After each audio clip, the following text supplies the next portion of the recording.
नमस्कार साथियों, हमारे YouTube चैनल उन्नति अधिगम क्लासेस पर आपका हार्दिक स्वागत है। यदि आप चैनल पर पहली बार विजिट कर रहे हैं तो चैनल को सब्सक्राइब अवश्य कर लें, जिससे महत्वपूर्ण खबरें समय समय पर आपको प्राप्त होती रहें।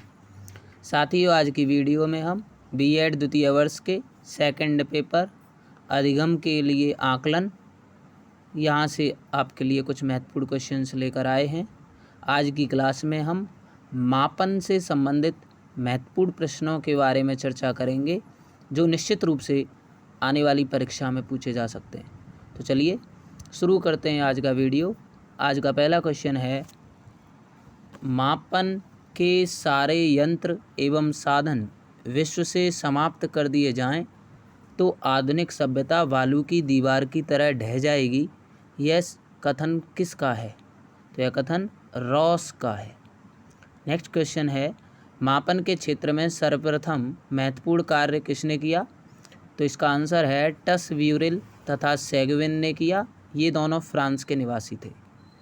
नेक्स्ट क्वेश्चन है, मनोवैज्ञानिक मापन संबंधी सिद्धांत किसने बनाए हैं? तो इसका आंसर भी यही होगा, टस व्यूरिल और सेगविन ने। नेक्स्ट क्वेश्चन है, मनोदैहिक कार्यक्रम प्रारंभ किया? तो वेवर और फैक्नर ने 1879 में। मनोविज्ञान के प्रयोगात्मक स्वरूप पर बल किसने दिया है? तो इसका आंसर होगा वेवर और फैक्नर ने। नेक्स्ट क्वेश्चन मोस्ट इम्पोर्टेंट है, मनोविज्ञान की प्रथम प्रयोगशाला स्थापित की? तो यह स्थापित की थी विलियम बुंट ने। ये जर्मनी के लिप्जिंग शहर में स्थापित की गई 1879 में। मापन को उच्च स्तर पर लाने का श्रेय जाता है गाल्टन महोदय को। बुद्धि मापन का परीक्षण किसने बनाया? तो इसका आंसर होगा विने साइमन ने। नेक्स्ट क्वेश्चन है, मानसिक आयु तथा वास्तविक आयु में संबंध स्थापित करने का श्रेय या संबंध स्थापित करने के लिए सूत्र प्रतिपादित किया था स्टर्न ने। नेक्स्ट क्वेश्चन है, बुद्धि लब्धि की संज्ञा दी है टर्मन ने दी है।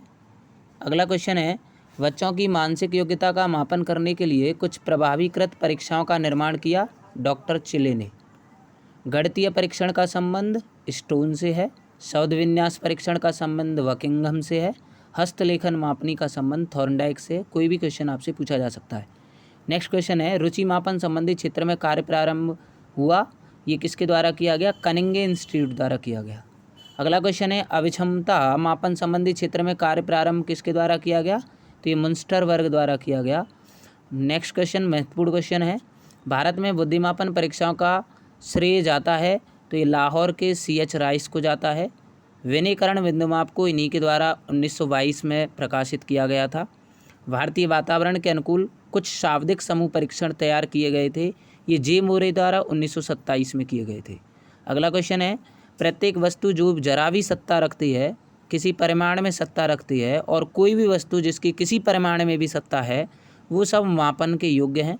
तो ये कथन थॉर्नडाइक का है। नेक्स्ट क्वेश्चन है, कोई भी वस्तु किसी परिमाण में अस्तित्व में हो सकती है तो उसका मापन हो सकता है। अच्छा क्वेश्चन है, अच्छा कथन है। तो इसका आंसर होगा मैकाले के अनुसार। अगला क्वेश्चन है, किन्हीं निश्चित स्वीकृत नियमों के अनुसार वस्तुओं को अंक प्रदान करने की प्रक्रिया ही मापन है। यह कथन SS स्टीवेंस का है। मापन किसी नियम के अनुसार आवंटन करने की प्रक्रिया है। यह कथन टायलर का है। नेक्स्ट कथन है, नियमों के अनुसार वस्तुओं या घटनाओं को प्रतीकों में व्यक्त करना ही मापन कहलाता है। तो यह कथन कैंपबेल का है। अगला क्वेश्चन है, मापन किसी वस्तु या व्यक्ति में निहित किसी विशेषता के विस्तार को आंकिक वर्णन प्राप्त करने की प्रक्रिया के रूप में परिभाषित है। ये GC हेल्डस्टीडर का कथन है। मापन की प्रक्रिया में किसी घटना या तथ्य के विभिन्न आयामों के प्रतीक निश्चित किए जाते हैं ताकि उस घटना या तथ्य के बारे में यथार्थ निश्चित किया जा सके।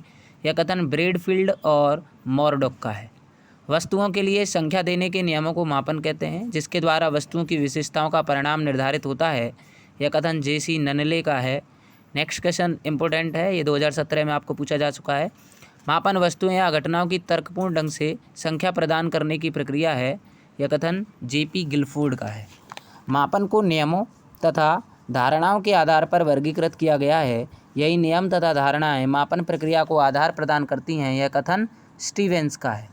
आइए अब मापन से संबंधित कुछ तथ्य स्मरण रखने जो होंगे हमें, ये इम्पोर्टेंट तथ्य हैं, आइए डिस्कस करते हैं। पहला तथ्य है, मापन की प्रक्रिया के अंतर्गत वस्तुओं एवं घटनाओं को नियमानुसार अंक प्रदान किए जाते हैं। नेक्स्ट है, मापन के अंतर्गत किसी वस्तु का मापन ना करके उसकी विशेषताओं व गुणों का मापन किया जाता है।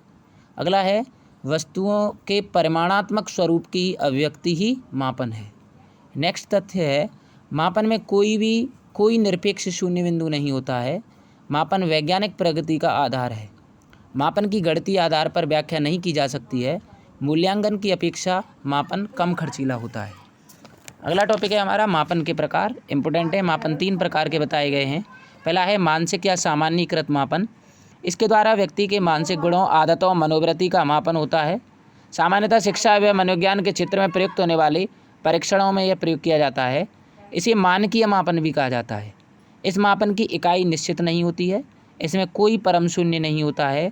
इसके परिणामों की व्याख्या गणितीय आधार पर नहीं की जा सकती। इसकी प्रकृति परोक्ष होती है। इस तरह की मापों में सांख्यिकी गणनाओं की सहायता ली जाती है। इस मापन के अंतर्गत हम अंतराल स्तर का प्रयोग करते हैं। तो इनमें से कोई भी क्वेश्चन आपसे पूछा जा सकता है, बहुत सारे क्वेश्चंस बने हुए हैं। अगला है भौतिक या निरपेक्ष मापन। इसमें ऐसी वस्तुओं का मापन किया जाता है जो वातावरण में भौतिक रूप से उपस्थित होती हैं। इसमें मापन की इकाई निश्चित होती है। परम शून्य की स्थिति इसमें विद्यमान होती है। पूरे मापन में एक समान स्थिरता बनी रहती है। इसमें लंबाई, दूरी, ऊंचाई आदि का मापन हम करते हैं। इसकी प्रकृति निरपेक्ष होती है। इस मापन में परिशुद्धता अधिक होती है। इसकी प्रकृति प्रत्यक्ष होती है। इसके द्वारा वस्तु का पूर्णतः मापन संभव है। इसमें आनुपातिक स्तर का प्रयोग हम करते हैं। अगला है इप्सेटिव मापन।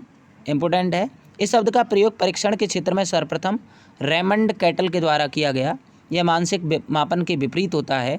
कई बार व्यक्ति को वाद्य चयन करना पड़ता है। इसे ही कैटल ने इप्सेटिव नाम की संज्ञा दी थी। इस तरह के मापन में व्यक्ति के सामने कुछ कथन या समस्याएं दी जाती हैं। व्यक्ति को उसे व्यवहार्यता क्रम में प्रदान करना होता है। मापन के कुछ कार्य हैं। भविष्यवाणी करने में मापन का प्रयोग हम कर सकते हैं। तुलना करने में, आविष्कार करने में, सलाह देने में, निदान करने में मापन का प्रयोग किया जा सकता है।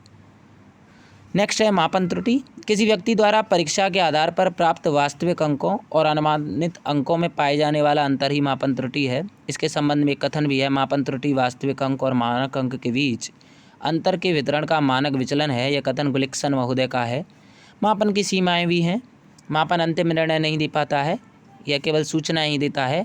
मापन का स्वरूप आंकिक होता है। शील गुणों के मध्य अंतर स्पष्ट करने में मापन असमर्थ है। व्यक्ति के कुछ पहलुओं का ही अध्ययन करता है। तो आज की वीडियो में सिर्फ इतना ही। आशा है ये क्वेश्चंस, ये टॉपिक आपके लिए महत्वपूर्ण साबित होगा।